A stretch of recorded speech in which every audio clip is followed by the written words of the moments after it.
Hello बच्चों, welcome to ई सरल physics revision series. बहुत बहुत बहुत स्वागत है। मैं हूं सारांश गुप्ता और हम जो है आज बहुत ही एक इंपॉर्टेंट चैप्टर का रिवीजन करने जा रहे हैं। पता है कौन सा चैप्टर है? वो चैप्टर है अपना मॉडर्न फिजिक्स का एटॉमिक स्ट्रक्चर। तो जो एटॉमिक स्ट्रक्चर चैप्टर है मॉडर्न फिजिक्स का, इसका पूरा रिवीजन करेंगे, एक एक फॉर्मूले का रिवीजन करेंगे। अब देखिए ये जो चैप्टर है ना, बहुत इंपॉर्टेंट चैप्टर है। जेई पॉइंट ऑफ व्यू से, मेन एडवांस दोनों पॉइंट ऑफ व्यू से, नीट पॉइंट ऑफ व्यू से, in fact board point of view से भी इसमें काफी क्वेश्चंस आते हैं मॉडर्न फिजिक्स में से। और सबसे इंपॉर्टेंट बात यह है कि ये एक आसान चैप्टर है। जनरली आप इसकी हिस्ट्री देखेंगे ना, पास्ट ईयर्स के पेपर्स देखेंगे, तो इस चैप्टर में से सिंपल सिंपल क्वेश्चंस आते हैं, इजी ग्रैबिंग मार्क्स होते हैं, आसानी से मार्क्स कमाए जा सकते हैं इस चैप्टर में। तो इस चैप्टर का रिवीजन तो आप छोड़ना ही मत। कुछ भी हो जाए, मॉडर्न फिजिक्स का रिवीजन तो आपको करके जाना ही है। एक बार नहीं, दो बार नहीं, 3 बार कर लो। फॉर्मूला एक भी भूल रहे हो तो 2 से 3 बार रिवीजन करके जाओ, फॉर्मूले नहीं भूलोगे। और इसमें मेनली फॉर्मूले ही लगाने होते हैं। ठीक है, चलिए अब देखिए, इसका भी हमने माइंड मैप बनाया है। बड़ा जबरदस्त माइंड मैप है। आप इसको लिंक दे रखे हमने डिस्क्रिप्शन में, वहां से डाउनलोड कर सकते हैं। बहुत मेहनत लगती है सब काम करने में। हम कोशिश करते हैं जितना जल्दी से जल्दी हो सके आपके पास में ये सारी चीजें पहुंचा दें, लेकिन यार क्वालिटी तो टाइम लेती ही है और वो रिजल्ट भी फिर वैसे ही देती है, बढ़िया वाले एकदम। ठीक है, तो देखो यार, ई सरल आपको पता है क्या करता है। ई सरल आईआईटी जेईई नीट की प्रिपरेशन करवाने वाली एक एप्लीकेशन है जिसमें सारी चीजें हैं। मतलब ऑल इंडिया रैंक 1 लाने के लिए जो भी आपको चाहिए ना, वो सब उसमें मौजूद है। पूरे वीडियो लेक्चर्स हैं जिसमें पूरा विजुअलाइजेशन से हम समझ रहे हैं, एनिमेशन है, फिर उसके बाद में स्टडी मटेरियल है। हर वीडियो लेक्चर के बाद में आपको होमवर्क मिलता है जिसको आप सॉल्व करते हो और वो फुली सॉल्व्ड है। ठीक है, फिर आपके टेस्ट होते हैं, आपके टॉपिक वाइज टेस्ट हैं, फिर आपके डाउट सॉल्विंग फैसिलिटी है, पर्सनलाइज डाउट सॉल्विंग फैसिलिटी है, पर्सनलाइज मेंटरशिप की फैसिलिटी है। ठीक है, मतलब जो भी चीज चाहिए ना, पूरा जो एक्सपीरियंस हमारा है ना, हमने वो इस एप्लीकेशन में उतार दिया है यार। आपको बोर्ड्स की तैयारी करनी है तो बोर्ड्स की तैयारी के लिए भी पूरा मटेरियल है, पूरा मटेरियल है। हर टॉपिक वाइज हमने इंपॉर्टेंट क्वेश्चंस बनाए हैं, तो आप उनको कर जाए ना तो मजा आ जाएगा। प्रीवियस ईयर पेपर्स है, सैंपल पेपर्स हैं, बोर्ड पैटर्न, जो नया पैटर्न आ गया है बोर्ड का, उसके कोरस्पॉन्डिंगली टेस्ट हैं। तो आप ई सरल ऐप डाउनलोड करें, एक्सप्लोर करें उसको। उसमें कई चीजें तो हमने आपके लिए हमेशा के लिए ओपन करके रख रखी है, आप उनको यूज करें। और कई चीजों को जो आपको यूज करके देखना है उनको आप ट्राई करके तो देखो यार, जबरदस्त प्रिपरेशन का तरीका है। ठीक है, चलिए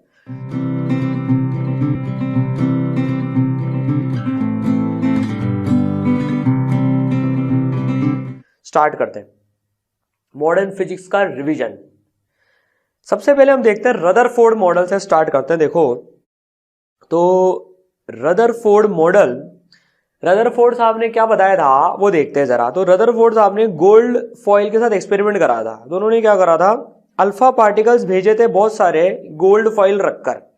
तो देखा कि कई अल्फा पार्टिकल्स जो है ऐसे गए, कई ऐसे गए, कई ऐसे गए, कई ऐसे डिफ्लेक्ट हुए, पर मोस्टली जो देखा था ना वो कि अनडिफ्लेक्टेड गए।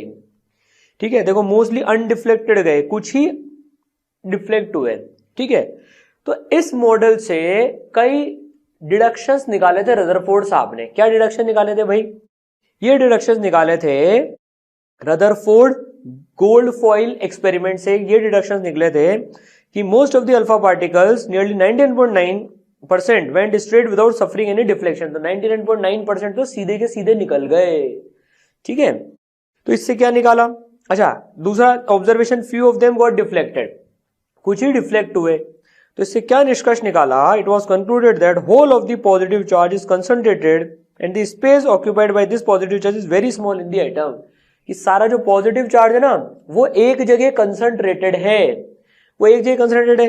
भाई देखो, अल्फा पार्टिकल जो है उसके ऊपर +2 का चार्ज होता है, तो अब वो इससे डिफ्लेक्ट होके ऐसे आ रहा है, तो मतलब ये न्यूक्लियस भी पॉजिटिव चार्ज है।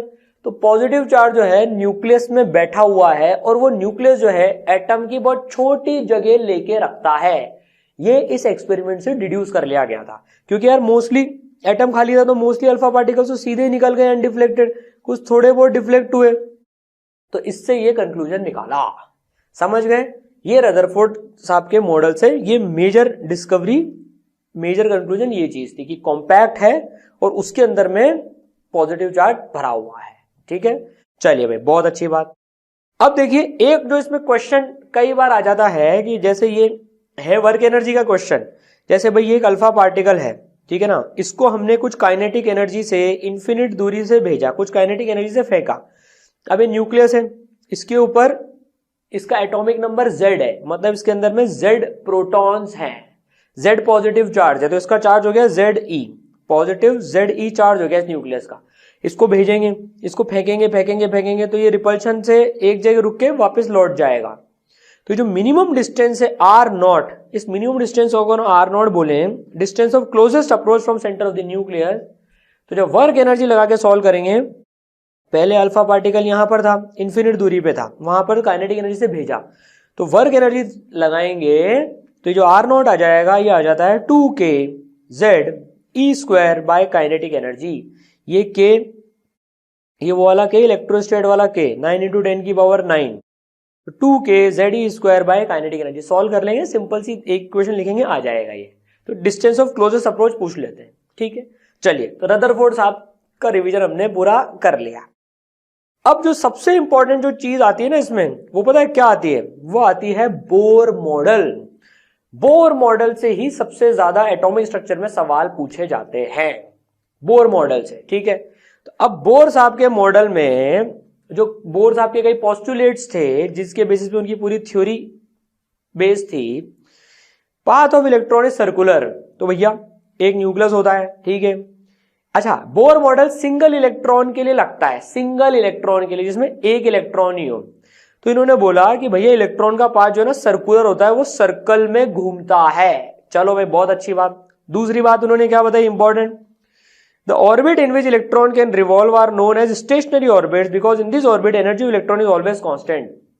तो एक ऑर्बिट में अगर इलेक्ट्रॉन घूम रहा है ना, तो वो एनर्जी लूज नहीं कर रहा है, वो उसकी एनर्जी एक ऑर्बिट में कांस्टेंट है। उन्हें हम स्टेशनरी ऑर्बिट्स बोलते हैं या स्टेबल ऑर्बिट्स बोलते हैं। ठीक है, दूसरी बात हो गई। तीसरी चीज, electrons can revolve only in those orbits whose angular momentum is integral multiple of h/2π।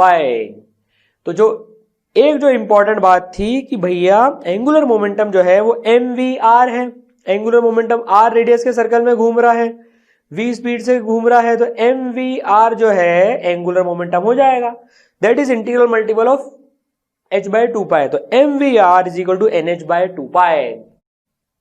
Very important equation, mvr is equal to nh/2π, mvr equal to nh/2π। ये ध्यान रखना। इस पर लास्ट में थोड़ी सी और डिटेल में इसमें बात करेंगे इस चीज पर ही, पर अभी इक्वेशन याद रखना, mvr इक्वल टू nh/2π। ठीक है, चलिए, बहुत अच्छी बात। तो दो इक्वेशंस हम मेनली पढ़ेंगे। एक हमने पढ़ ली mvr इक्वल टू nh/2π। अभी शेल्स की नंबरिंग देख लेते हैं यार। जैसे न्यूक्लियस के सबसे बगल वाला पास वाला शेल है उसको 1, फिर दूसरा वाला 2, 3, 4, 5 ऐसे करते हैं। इनके नाम भी होते हैं KLMNO, शेल्स के नाम भी होते हैं ऐसे। ठीक है, चलिए, अब एक चीज जो हमें समझनी है, भाई ये इलेक्ट्रॉन है, थर्ड शेल में है, मान लीजिए एक इलेक्ट्रॉन की बात होती है, सिंगल इलेक्ट्रॉन की बात होती है। ये n की वैल्यू है, ये बेसिकली n की वैल्यू है, ये 1 2 3 4 5। तो mvr इक्वल टू nh/2π तो हमने पढ़ लिया। इसमें इसका रेडियस है मान लीजिए r और इसकी स्पीड है v। तो mvr equal to nh/2π where n is shell number जिसमें इलेक्ट्रॉन है। दूसरी इक्वेशन जो है इलेक्ट्रोस्टैट की जो इक्वेशन लगेगी, भाई ये सर्कुलर मोशन कर रहा है, तो k q1 q2 by r square तो फोर्स हो गई, that is equal to mv² by r। k q1 q2 by r square equal to mv² by r। q1 की जो वैल्यू हो जाएगी, q1 की वैल्यू कितनी हो जाएगी, इलेक्ट्रॉन के चार्ज के बराबर हो जाएगी। q2 की जो वैल्यू हो जाएगी, इसका एटॉमिक नंबर z है, तो Ze इसकी वैल्यू हो जाएगी। ठीक है, ये दोनों इक्वेशन हम इसलिए पढ़ रहे हैं, कई बार हमें कुछ चेंज करके दे देते हैं बोर मॉडल में, और इन दोनों इक्वेशन में थोड़ा सा चेंज करके फिर हमको वापस से सारी चीजें डिराइव करनी पड़ती है, ऐसे क्वेश्चंस भी आए हुए हैं। इसलिए दोनों बेसिक इक्वेशंस जो हैं हमें पता होनी चाहिए कि हम इनके दम पर ही अभी आगे सारी चीजें डिराइव करने वाले हैं। रेडियस कितना होगा, स्पीड कितनी होगी, एनर्जी कितनी होगी, वो सब इन दोनों इक्वेशंस के बल पर ही होगा। mvr equal to n h by 2 pi k q1 q2 pi square equal to mv square by r। इन दोनों इक्वेशन से सॉल्व करते हैं तो रेडियस ऑफ ऑर्बिट भी आता है। रेडियस ऑफ ऑर्बिट कुछ ये आ जाता है n square h square upon 4 pi square m k z e square, ठीक है ना। अब मेन चीज जो ध्यान रखने की है भाई, इसमें एच प्लैंक कांस्टेंट है, ये जो के है ये 9 इंटू 10 की पावर 9 वाला है ये, ठीक है। ई इलेक्ट्रॉन का चार्ज है, मास इलेक्ट्रॉन का मास है, मास जो है ये इलेक्ट्रॉन का मास है, ठीक है। इसको अगर अपन देखें कांस्टेंट चीजें की वैल्यू डाल दें तो ये आ जाता है nth ऑर्बिट का radius 0.529 n square by Z Armstrong में आता है। इसको ध्यान रखना है, very important, very important. 0.529 n square by Z मतलब ये n स्क्वायर के प्रोपोर्शनल है और z के इनवर्सली प्रोपोर्शनल है। तो हीलियम He प्लस के लिए बात करेंगे, अगर उसके थर्ड ऑर्बिट का रेडियस निकालना है तो n की वैल्यू कितनी हो गई 3। z हीलियम के लिए, हीलियम प्लस आयन के लिए z कितना होता है 2, तो यहां वैल्यू डल जाएगी, ठीक है। अभी जो 0.529 है ना, ये बोर रेडियस कहलाता है, Bohr radius 0.529 Armstrong. Bohr radius क्या होता है, बोर रेडियस होता है हाइड्रोजन एटम के n equal to 1, hydrogen atom का जो ग्राउंड स्टेट होती है n इक्वल टू 1 इलेक्ट्रॉन की, उसका रेडियस कितना होता है हाइड्रोजन एटम के फर्स्ट शेल का, उसे हम बोर रेडियस भी बोलते हैं।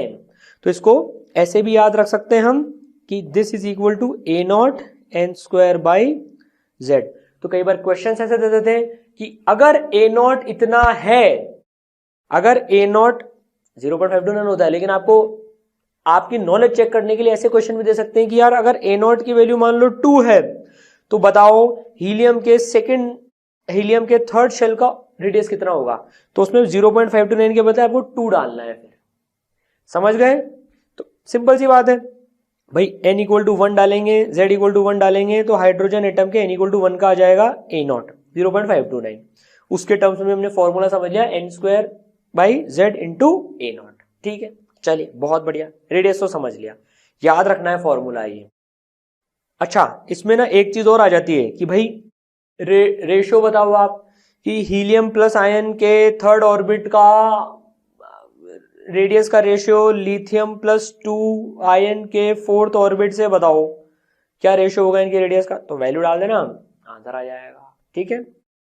डिवाइड कर देना, 0.529 से 0.529 तो कट जाएगा और रेशियो आ जाएगा, ठीक। चलिए वेलोसिटी ऑफ इलेक्ट्रॉन देखें, अगर अपन मेन चीज फोकस करने की किसके प्रोपोर्शनल है, और जो मेन फॉर्मूले में याद रखना है, वेलोसिटी सॉल्व करते हैं तो ये आ जाता है, लेकिन हम इसको इस तरह से याद रखेंगे, दिस इज 2.2 into 10 की पावर 6 z बाई एन, ये अप्रोक्सीमेटली वैल्यू डालेंगे तो 2.2 into 10 की पावर 6 z बाई एन के प्रोपोर्शनल होता है, ठीक है, मीटर पर सेकंड में। समझ गए। याद रखने का तरीका देखो, रेडियस हमने देखा था n स्क्वायर बाई जेड के प्रोपोर्शनल। यार रेडियस में तो सीधी सी बात है, जितना ज्यादा n होगा, जितना दूर जाएंगे उतना रेडियस बढ़ेगा ही सही, और जितना ज्यादा z होगा, देखो मैं इसको कैसे ध्यान रखता था कि z ऊपर है कि नीचे है, फिजिक्स की फील्ड है। देखो यार न्यूक्लियस में Ze का प्लस चार्ज है और इलेक्ट्रॉन का माइनस चार्ज होता है, ठीक है ना। तो यार जितना ज्यादा Z होगा वो इलेक्ट्रॉन को उतना ज्यादा खींचेगा अपने पास में, वो इलेक्ट्रॉन को अपने पास उतना ज्यादा खींच के रखेगा, तो रेडियस उतना कम होगा। तो देखो Z के इनवर्सली प्रोपोर्शनल है, और n स्क्वायर के जितना ज्यादा n होगा उतना ज्यादा होगा, तो n स्क्वायर बाई जेड मतलब n वाला टर्म न्यूमरेटर में आता है रेडियस में और z वाला टर्म डिनोमिनेटर में आता है, ऐसे याद रख सकते हैं। वेलोसिटी में, वेलोसिटी का थोड़ा सा ध्यान रखना पड़ेगा, z बाई एन होता है ये, जितना ज्यादा z उतनी ज्यादा वेलोसिटी होती है, ठीक है। चलिए भाई बहुत अच्छी बात। तो z by n 2.2 × 10⁶ z by n metre पर सेकेंड। अब हम बात करते हैं इलेक्ट्रॉन की एनर्जी कितनी होती है। This is most important formula जो आने वाला है। देखो kinetic energy half mv square होती है, पोटेंशियल एनर्जी माइनस के ZE स्क्वायर बाई आर होती है, माइनस के Q1 Q2 बाई आर होती है ना, ठीक है ना।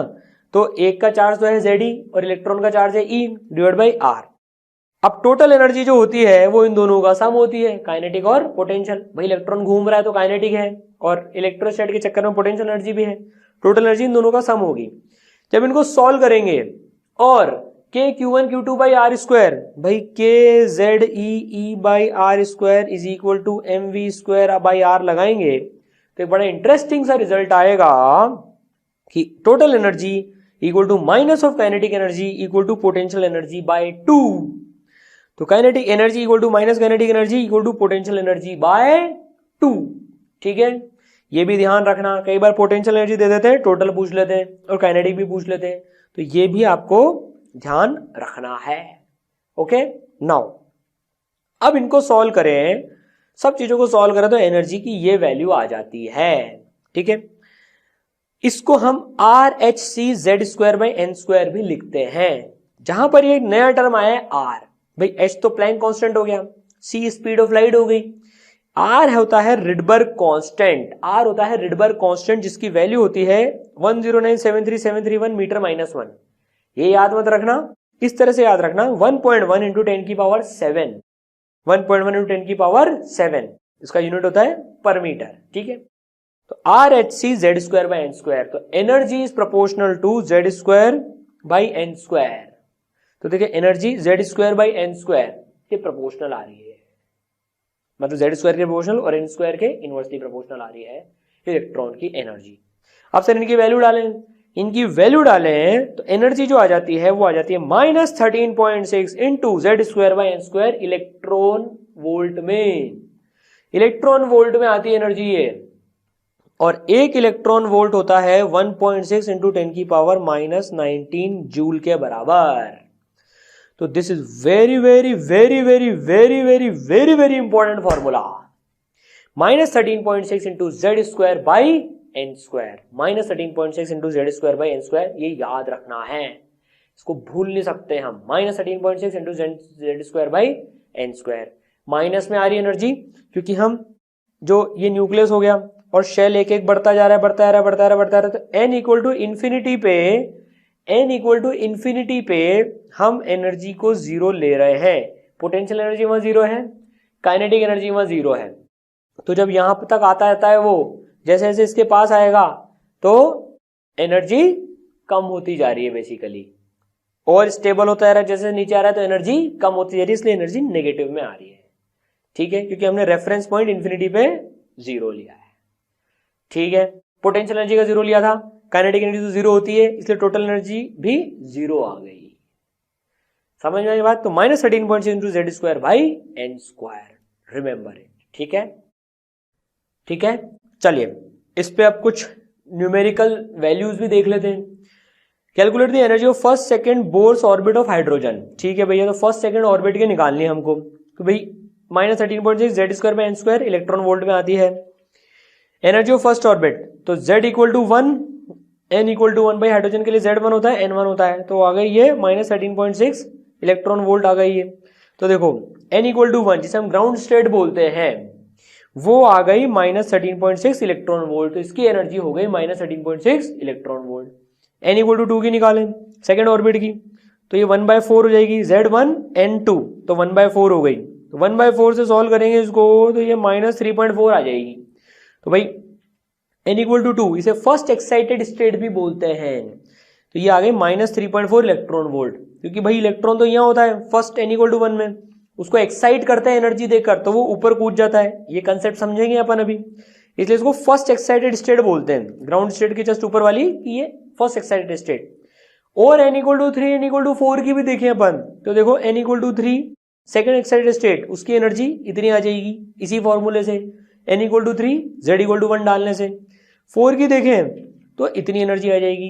तो देखो ये हमने एनर्जी लेवल्स देख लिए, जैसे जैसे हम, और यहां पर है भाई अपना न्यूक्लियस, न्यूक्लियस से दूर जाते आ रहे हैं, एनर्जी बढ़ती जा रही है, देखो बढ़ रही है, माइनस में नंबर कम हो रहा है मतलब वैल्यू बढ़ रही है, तो एनर्जी बढ़ती जा रही है, बढ़ती जा रही है, बढ़ती जा रही है। तो जितने ज्यादा दूर इलेक्ट्रॉन, जितने ज्यादा दूर वाले शेल में होगा उसकी एनर्जी उतनी ही ज्यादा होगी।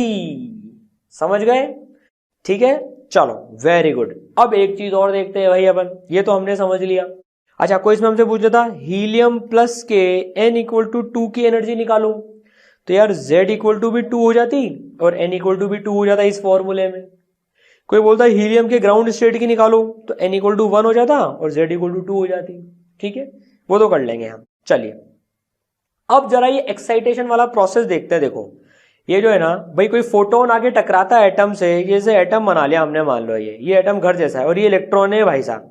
अब क्या होएगा, देखो फोटोन आया फोटोन आया फोटोन आया, इसने एनर्जी ली और ये ऊपर कूद के चले गया, और जब ये एनर्जी रिलीज कर देगा ना तो ये वापस से नीचे आ जाएगा। देखो ये पावर होती है एनिमेशंस की।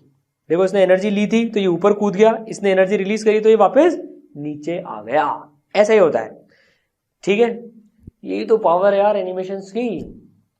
मतलब आप देखो अपन रिवीजन वीडियो भी पूरे एनिमेशंस और इनके साथ में पढ़ रहे हैं, तो ये रिवीजन वीडियो तो आप छोड़ना ही मत। आपका अगर ये चैप्टर वीक चैप्टर भी हो ना मॉडर्न फिजिक्स, तो इसके रिवीजन वीडियो तो देख जाना भैया, सीधे सीधे फॉर्मूले बेस्ड क्वेश्चन आ जाते हैं। किसी भी हालत में ये चैप्टर तो छूटना ही नहीं चाहिए, किसी भी हालत में। ठीक है, चलो तो अब देखो भाई, ये एक्साइटेड स्टेट्स होती है ऐसी।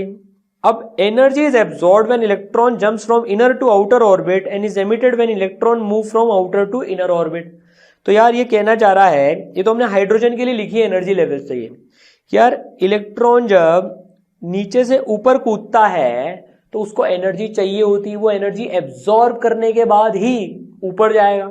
या और ऊपर एनर्जी बढ़ती जा रही है, तो जब उसको कोई एनर्जी देगा तभी तो वो ऊपर जाएगा, तो भैया वो ऊपर जाएगा एनर्जी मिलने पर। और अगर कोई इलेक्ट्रॉन ऊपर से नीचे आएगा तो वो एनर्जी रिलीज करेगा। नीचे से ऊपर जाने वाले ने तो एनर्जी एब्सॉर्ब करी थी, तो वो नीचे से ऊपर गया, ऊपर से नीचे आएगा तो वो एनर्जी रिलीज करेगा। कितनी करेगा? इतनी करेगा। जो दोनों के एनर्जी लेवल्स का डिफरेंस है, जो दोनों के एनर्जी लेवल का डिफरेंस है, उतनी करेगा। जैसे अगर इसका डिफरेंस लें अपन, तो इसका डिफरेंस आ जाता है 10.2 इलेक्ट्रॉन वोल्ट। मतलब हाइड्रोजन के n इक्वल टू 1 से, ग्राउंड स्टेट से n इक्वल टू 2 पर किसी को कूदना है, तो वो तभी कूद सकता है जब उसको 10.2 इलेक्ट्रॉन वोल्ट की एनर्जी मिलेगी। तो 10.2 वोल्ट एग्जैक्टली 10.2 जो भी नंबर आता है 10.2 इलेक्ट्रॉन वोल्ट को जब वो एब्सॉर्ब कर लेगा तो वो n इक्वल टू 1 से n इक्वल टू 2 तक पहुंच जाएगा।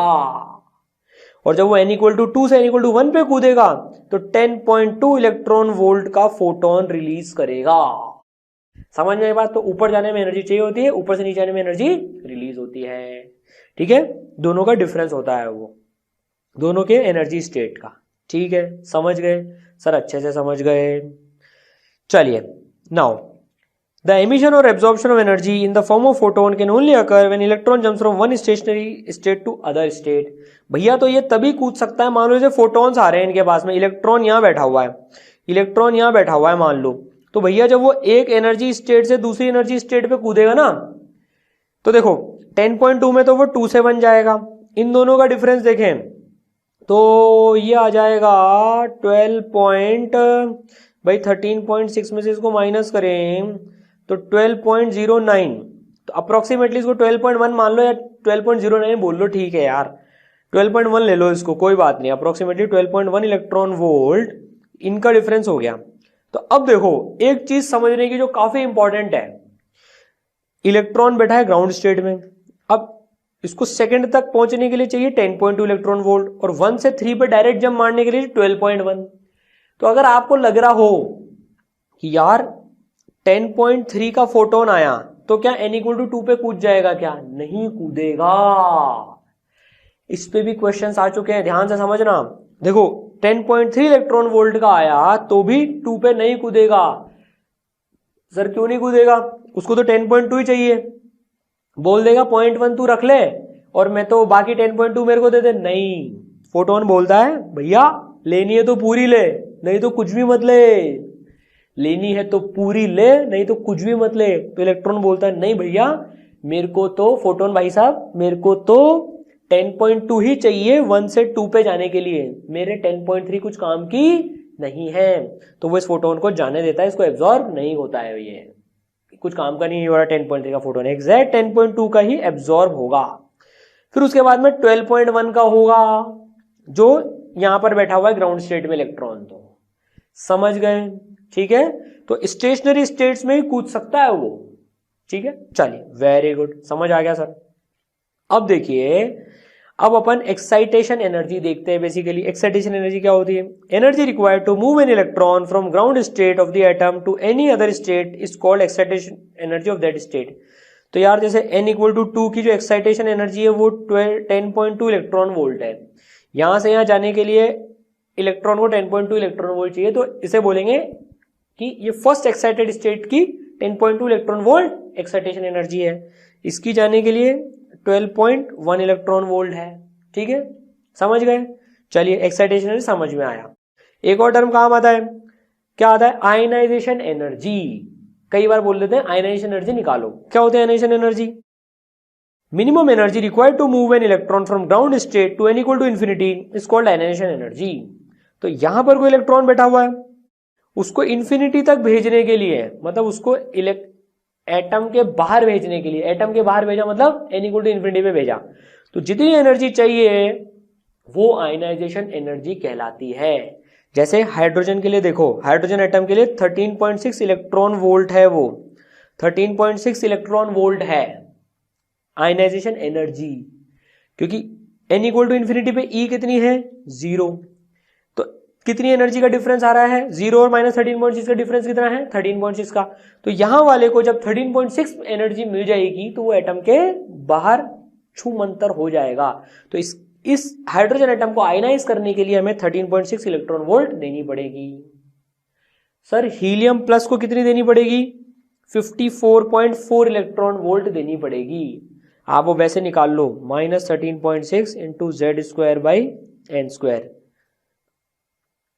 तो z की वैल्यू आ जाएगी 2, n की वैल्यू आ जाएगी 1, तो 2 स्क्वायर मतलब 4, तो ये हो जाएगी माइनस 54.4, ठीक है।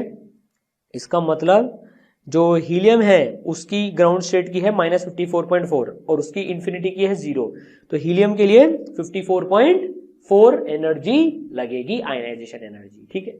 एक और टर्म आता है बाइंडिंग एनर्जी। क्या आता है? Binding energy. क्या होती है binding energy? Energy required to move an electron from any state to n equal to infinity is called binding energy of that state. मान लो कोई इलेक्ट्रॉन n इक्वल टू 2 पर है, ठीक है ना, इसको यहां से यहां भेजने में जो एनर्जी चाहिए होगी वो इस स्टेट की बाइंडिंग एनर्जी होगी। मतलब n इक्वल टू इंफिनिटी पे देखो E की वैल्यू है 0, तो अगर सेकेंड शेल से मेरे को हाइड्रोजन में इलेक्ट्रॉन मान लो सेकेंड में पड़ा हुआ है, वहां से मेरे को उसको इंफिनिटी पे भेजना है, तो 3.4 इलेक्ट्रॉन वोल्ट की एनर्जी देनी पड़ेगी। तो इसकी जो बाइंडिंग एनर्जी हो गई वो 3.4 इलेक्ट्रॉन वोल्ट हो गई, इसकी जो हो गई वो 1.51 इलेक्ट्रॉन वोल्ट हो गई, इसकी जो हो गई 0.85 इलेक्ट्रॉन वोल्ट हो गई। अच्छा, इंफिनिटी से जब यहां पर आएगा इलेक्ट्रॉन, अगर कोई n इक्वल टू 2 पर इंफिनिटी से कूद कर, तो वो 3.4 इलेक्ट्रॉन वोल्ट की रिलीज भी करेगा। समझ गए? समझ गए सर। तो देखो binding energy of ground state यहां से यहां भेजने की आयनाइजेशन एनर्जी के बराबर होती है। इसकी जो बाइंडिंग एनर्जी है 13.6 है और जो आयनाइजेशन एनर्जी वो भी 13.6 है, क्योंकि वो ग्राउंड स्टेट से निकालने की बात हो रही है। जब तक कुछ बोला नहीं जाए तो भैया आयनाइजेशन एनर्जी ग्राउंड स्टेट में इलेक्ट्रॉन माना जाता है, जब तक कुछ बोला नहीं जाए तो, कि सिंगल इलेक्ट्रॉन के लिए होल्ड करता है बोर मॉडल, सिंगल इलेक्ट्रॉन के लिए, तो ग्राउंड स्टेट में पड़ा होगा, तो ग्राउंड स्टेट में पड़ा होगा तो वहां से बाहर भेजने के लिए आयनाइजेशन एनर्जी लगती है। क्वेश्चन में वेरिएशंस भी ला सकते हैं कि चलो अज्यूम कर लो कि बोर मॉडल मल्टी इलेक्ट्रॉन के लिए भी होल्ड कर रहा है, ये सब चीजें मान लो, फिर 2 से पहुंचाने के लिए कितना चाहिए होगा, तो जैसा जैसा क्वेश्चन में दिया जाए वैसा वैसा कर लेना, ठीक है। चलो कंसेप्ट समझ में आया, बहुत बढ़िया। चलो तो भाई अब देखते हैं, हमने देखा था delta equal to E final state minus initial state, ठीक है भाई। हमने हाइड्रोजन के केस में तो हमें याद भी हो गई वैल्यूज वो, लेकिन जनरलाइज बात करें कि भैया यहां से यहां पहुंचाने के लिए या यहां से यहां पहुंचाने के लिए या यहां से यहां जब इलेक्ट्रॉन आ रहा है तो कितनी एनर्जी रिलीज हो रही है, ये सब के लिए एक फॉर्मूला देखते हैं, ठीक है। तो हमने फॉर्मूला पढ़ा था RHC Z square by N square, ठीक है। तो डेल्टा ई हो जाएगी RHC 1 बाय NI square minus 1 by NF square. तो कोई सी इनिशियल स्टेज है और कोई सी फाइनल स्टेज है मान लो, तो आपको हिसाब ऐसे लगाना है उसमें कि यार अगर ऊपर जा रहा है तो एनर्जी चाहिए, नीचे आ रहा है तो एनर्जी रिलीज होगी। तो इसमें पॉजिटिव नेगेटिव के चक्कर में मत पड़ना। मान लो जैसे यहां से यहां तक हाइड्रोजन की बात करें तो 10.2 इलेक्ट्रॉन वोल्ट आती है, तो अगर यार 2 से 1 कूदेगा तो 10.2 की रिलीज होगी, 1 से 2 जाएगा तो 10.2 की एब्जॉर्ब होगी। समझ गए? साइन के चक्कर में मत पड़ना। तो ये जो फॉर्मूला है 13.6 1/ni² - 1/nf² इंटू z², ये आपको इलेक्ट्रॉन वोल्ट में एनर्जी दे देगा अगर इनिशियल से फाइनल या फाइनल से इनिशियल या इनिशियल से फाइनल इलेक्ट्रॉन की जंपिंग हो रही है। तो एक केस में रिक्वायरमेंट होगी, एक केस में रिलीज होगी। समझ गए? यहां वैल्यू डालनी है। तो जैसे मानो हाइड्रोजन में हमें एटम को 2 से 3 भेजना है, एटम को क्या, इलेक्ट्रॉन को 2 से 3 भेजना है, तो ni की वैल्यू जो है वो 2 आ जाएगी और nf की वैल्यू जो है वो 3 आ जाएगी, z की वैल्यू 1 आ जाएगी। जो भी इनका आंसर आएगा, जो भी इसकी वैल्यू आएगी वो 2 से 3 पर भेजने के लिए एनर्जी रिक्वायर्ड है। समझ गए? तो 13.6 1/ni² - 1/nf² इंटू z², ये याद रखना है। Very very very very very very important formula. ठीक है, चलिए अब हम जो है लैम्डा का फॉर्मूला भी निकाल लेते हैं। भाई ये यहां से यहां कूद रहा है, भाई ये यहां से यहां कूद रहा है इलेक्ट्रॉन, तो यार वो फोटोन रिलीज कर रहा है। अब फोटोन की तो कुछ वेवलेंथ भी होगी, लाइट जो वो एमिट कर रहा है उसकी कुछ वेवलेंथ भी होगी। वो वेवलेंथ कैसे निकालेंगे? देखो एनर्जी का फॉर्मूला हमने ये पढ़ा था कि डेल्टा ई इतनी एनर्जी रिलीज हो रही है। अब डेल्टा ई क्या होती है? hc/λ होती है। डेल्टा ई जो होती है एनर्जी वो hc/λ होती है। तो बस यहां रख दिया, hc से hc कट जाएगा तो 1/λ is equal to r 1/ni² - 1/nf² into z²। This is important formula. देखो तो लैम्डा का डायरेक्ट फॉर्मूला आ गया, तो लैम्डा यहां से निकाल लेंगे। ठीक है, समझ में आई बात? तो एनर्जी का भी पढ़ लिया और लैम्डा का भी पढ़ लिया। थोड़ी सी फील लेते हैं। अब देखो, अब आप बताओ एनर्जी कब ज्यादा रिलीज होगी? 2 से 1 कूदेगा या 3 से 1 कूदेगा? बताओ इन दोनों केसेस में किस में एनर्जी ज्यादा रिलीज होगी? सर जितना ऊपर से कूदेगा उतनी ज्यादा एनर्जी रिलीज होगी। शाबाश। तो जितनी ऊपर से कूदेगा उतनी एनर्जी ज्यादा रिलीज होगी। 1 पे ही कूद रहा है तो 2 से 1 कूदेगा तो 10.2 होगी हाइड्रोजन के केस में, 3 से 1 कूदेगा तो 12.1 होगी, 4 से 1 कूदेगा तो और ज्यादा होगी। समझ गए? ठीक है, और जितनी ज्यादा एनर्जी होगी लैम्डा उतनी ही कम होगी। तो अगर मैं इसको डेल्टा E1 बोलूं, इस वाले केस में अगर हम इसको डेल्टा E1 बोलें और इस वाले केस में डेल्टा E2 बोलें, तो भैया delta E2 is greater than delta E1। और अगर इसकी लैम्डा 1 है, जो लाइट ये निकल रहा है, फोटोन जो निकल रहा है, और इसकी लैम्डा 2 है, तो lambda 2 is less than lambda 1। इसमें उल्टा हो जाता है रिलेशन। लैम्डा जितनी कम एनर्जी उतनी ज्यादा, एनर्जी जितनी ज्यादा लैम्डा उतना कम, एनर्जी जितनी कम लैम्डा उतना ज्यादा, एनर्जी जितनी ज्यादा लैम्डा उतना ज्यादा नहीं, कम। समझ गए? चलो ठीक है, बहुत बढ़िया।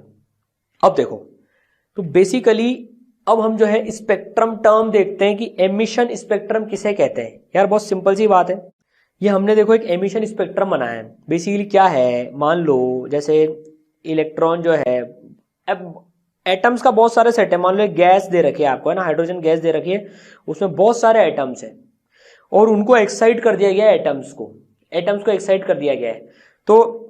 तो इलेक्ट्रॉन एक्साइटेशन का मतलब होता है कि इलेक्ट्रॉन को ऊपर पहुंचा दिया गया है, एक्साइटेड स्टेट में पहुंचा दिया गया है। तो हो सकता है किसी एटम का इलेक्ट्रॉन यहां बैठा हो, किसी का यहां बैठा हो, किसी का यहां बैठा हो। अब ये सब कूद कूद के नीचे आएंगे, तो ये यहां आएगा तो फोटोन रिलीज होगा। ये हो सकता है यहां से यहां आए, फिर यहां से यहां आए, तो 2 फोटॉन्स रिलीज होंगे। ये हो सकता है यहां से यहां आ जाए, फिर यहां से यहां आ जाए, फिर यहां से यहां आ जाए, तो कुछ फोटोन रिलीज होंगे। तो इसे एमिशन स्पेक्ट्रम कहते हैं कि एक्साइटेड जो गैस होती है, एक्साइटेड एटम्स होते हैं, वो क्या क्या वेवलेंथ एमिट कर रहे हैं, तो ये इसका एमिशन स्पेक्ट्रम है।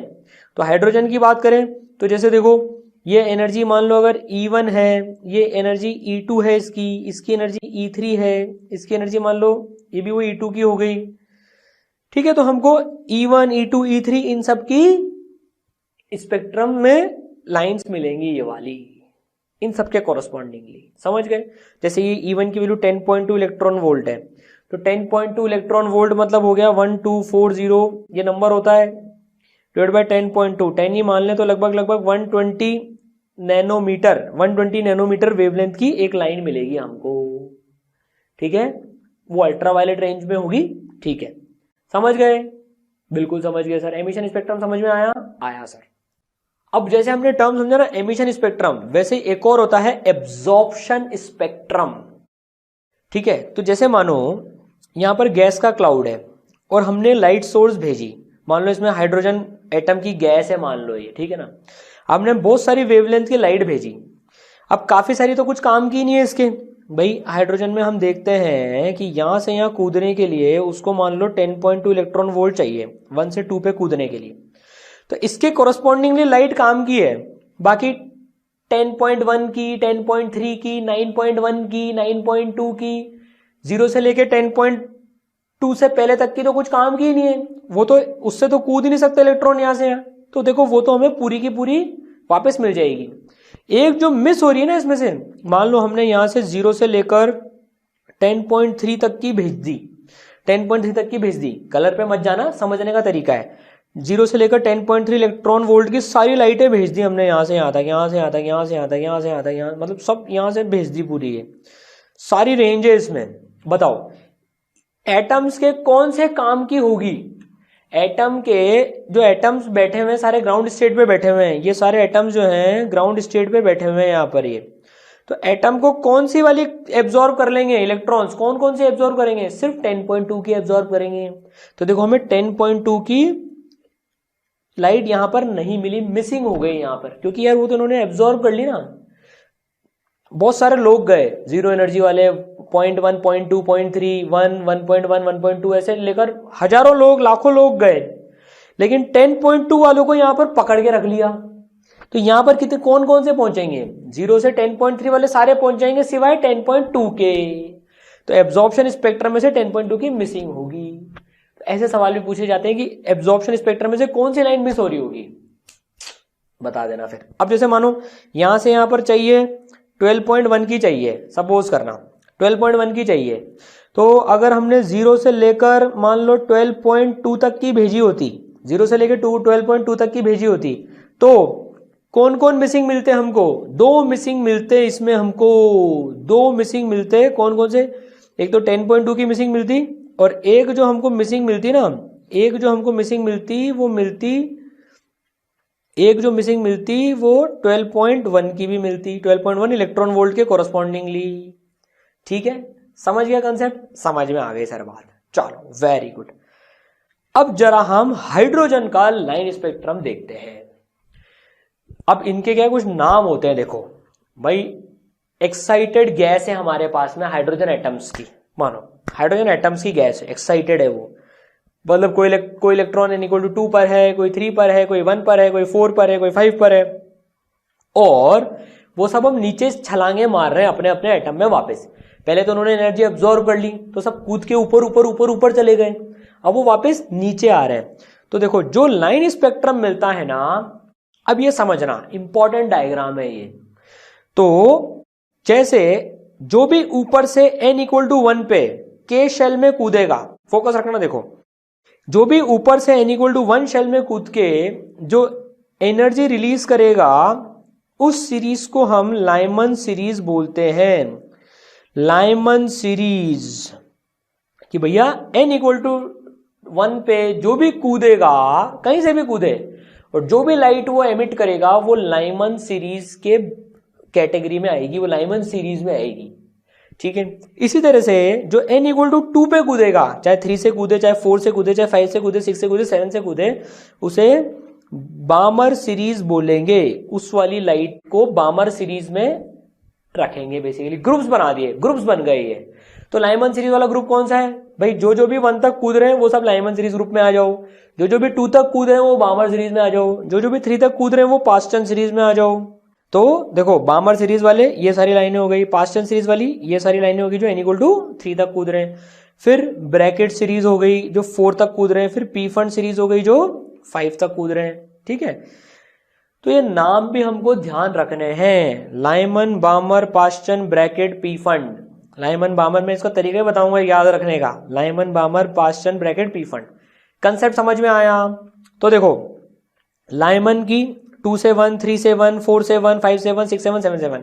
अब मैं आपसे पूछूं 5 से 3 बताओ, 5 से 3 कोई कूद रहा है, 5 से 3 कूद रहा है तो वो कौन सी सीरीज होगी? पास्चन सीरीज होगी वो, ठीक है। 5 से 2 कोई कूद रहा है तो कौन सी सीरीज हो गई? बामर सीरीज हो गई। अच्छा ये चीज ध्यान रखनी है, ये डायरेक्टली पूछ लेते हैं।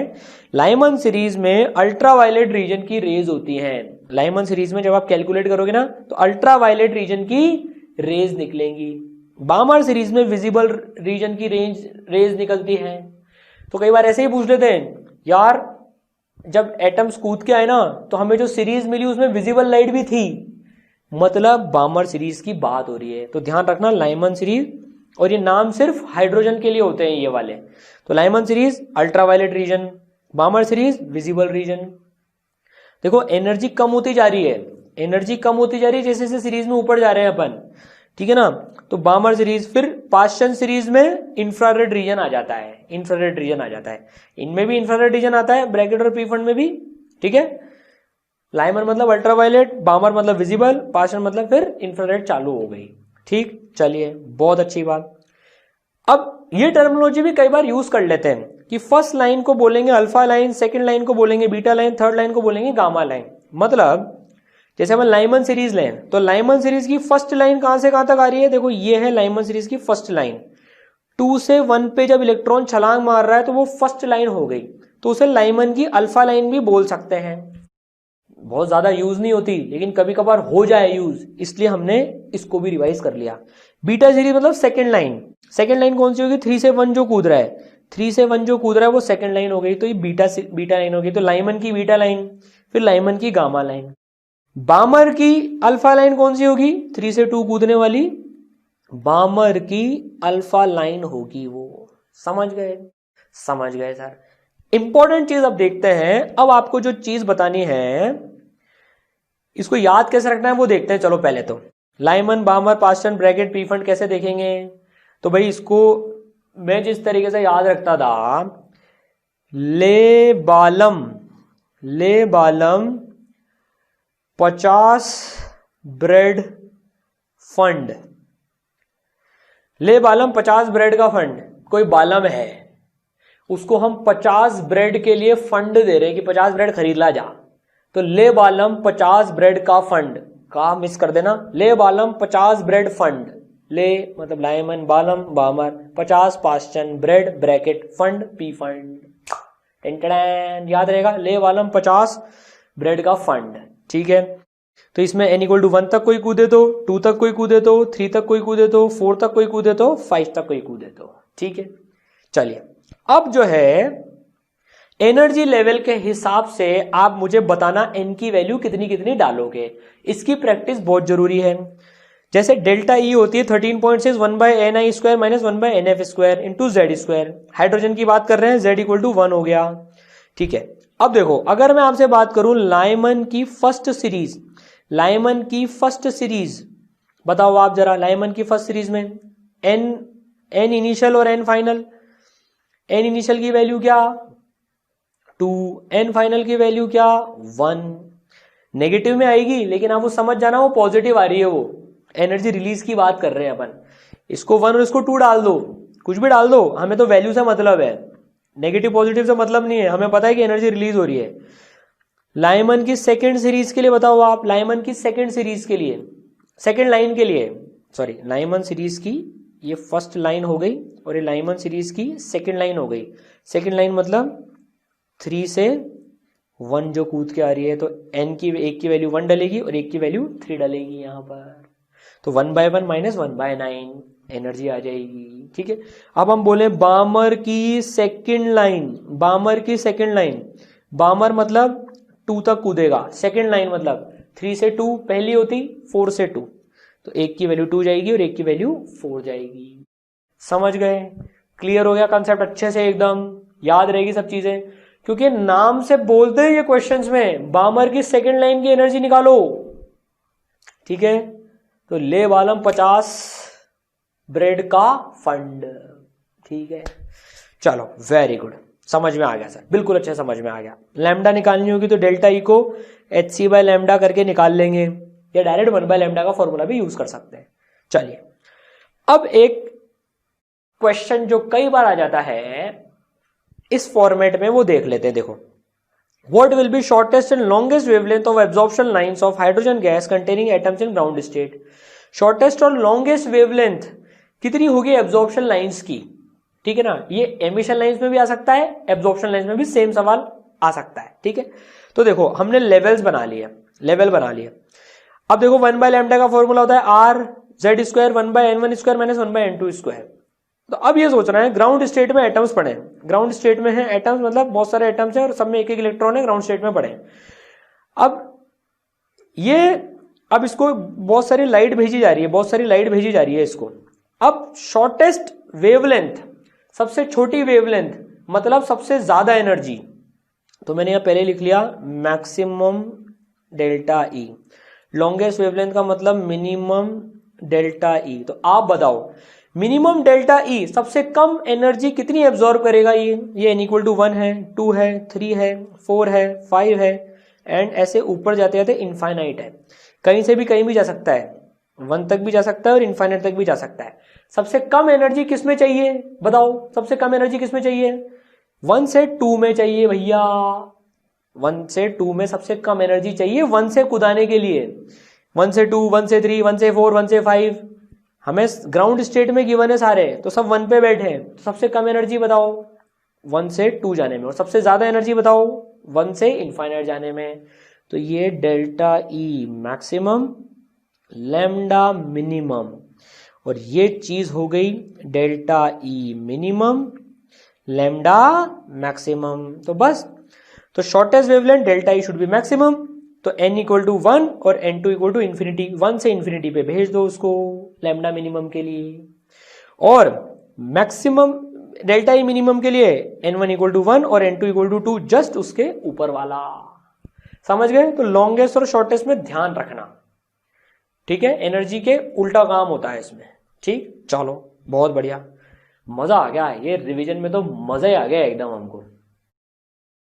अब देखो एक चीज और हम देखते हैं भाई, अगर मान लो कोई इलेक्ट्रॉन, ये जैसे मान लो N2 से N1 पे कूदता है, ये सवाल भी आता है, N2 से N1 पे कूदता है, ये कोई से भी स्टेट हो सकती है, तो टोटल कितनी लाइंस हमको मिलेंगी, टोटल कितनी लाइंस हमको मिलेंगी N2 से N1 पे कूदता है। तो जैसे मानो ये 1 है, ये 2 है, ये 3 है, ये 4 है, ये 5 है, ये 6 है।